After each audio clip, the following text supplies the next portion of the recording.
Alors vite fait, est-ce que tu pourrais te présenter pour les membres de l'association qui ne te connaissent pas Ouais, salut, je suis Sébastien Foucan, je suis le fondateur du freerunning et connu comme l'un des fondateurs du parcours.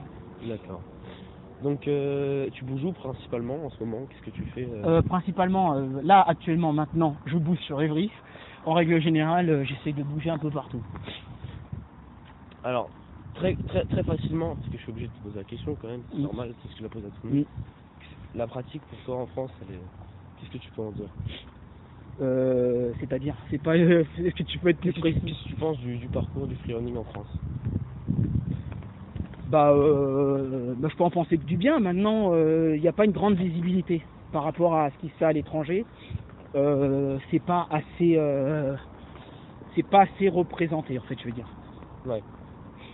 Donc il y a manque de cohésion, manque de communauté, ouais.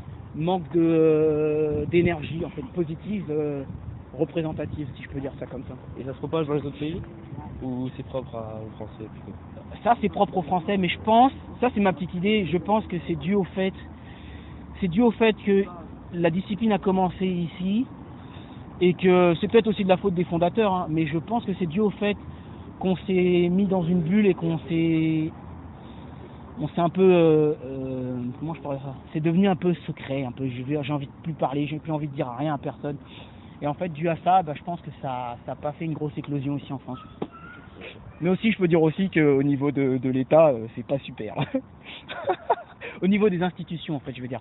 Au niveau des institutions, les moyens ne sont pas donnés aux fondateurs et même à tous les gens, tous les éducateurs. Oui, non, je disais, voilà, il n'y a pas de moyens qui sont donnés, et notre discipline, mais je pense que c'est comme tout, en France, la culture urbaine, elle est jamais mise en avant.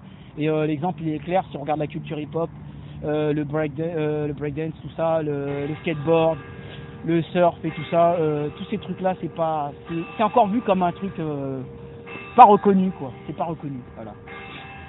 Il y a aussi un truc que j'aimerais comprendre, que j'aurais noté dans l'interview, c'est par rapport sur Paris, que si tu dirais en France, je sais pas si tu as beaucoup voyagé dans les villes de France.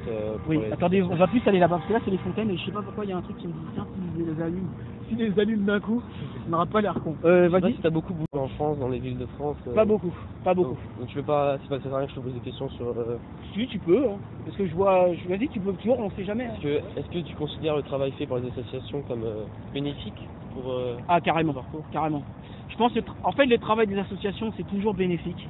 Moi étant aussi, ayant créé 2 associations ici, donc je sais que c'est important. Maintenant, comment dire, si c'est pas appuyé derrière, ça peut être très fatigant. Parce que c'est beaucoup d'efforts, beaucoup d'énergie, mais je pense que c'est important le travail des associations. Et je suppose que tu penses aussi que la petite guerre en France, elle est un peu ridicule. Quelle guerre? La petite guerre entre les différents conflits qu'il peut y avoir. Mais ça c'est partout en fait, c'est pas que en France. Les conflits, non, c'est clair, déjà je vais répondre, oui, les conflits c'est ridicule, c'est stupide. On a à peine commencé, on est à la genèse de notre discipline. Et rien de se dire qu'on n'a même pas commencé, qu'il y a déjà des conflits, ça me fait rigoler quoi. Je veux dire, on va aller nulle part comme ça. Bon, est-ce que tu pourrais faire une petite dédicace pour les traceurs strasbourgeois vite fait? Ouais, continuez à bouger, faites attention à vous et gardez la bonne santé. Et continuez le bon boulot. Salut les gars. La bombe!